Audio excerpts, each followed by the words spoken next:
2026 தேர்தல்ல 2021 தேர்தல் மாதிரி உருட்டுன்னு ஜெயிச்சிடலான்னு பார்த்தா ரொம்ப கஷ்டமா இருக்கே. அப்பா, மறுபடியும் நீட் தேர்வுக்கு எதிரா பேசுறோம்னு சொல்லியும் எய்ம்ஸ் மருத்துவமனை செங்கலையும் ரெடியா வச்சிருக்கேன்.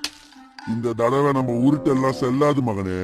505 தேர்தல் வாக்குறுதி நமக்கே பாதி மறந்து போச்சு. ஆனா மக்கள் மறக்க மாட்டாங்க. அப்போ கோடிக்கணக்குல பணம் இறக்கி ஸ்டாலின் தான் வராரு, விடியல் தர போறாருன்னு கிளப்பி விடுவோம். இந்த தடவை அசுர பலத்தோட எடப்பாடியார் நம்மளை எதிர்ப்பாரு.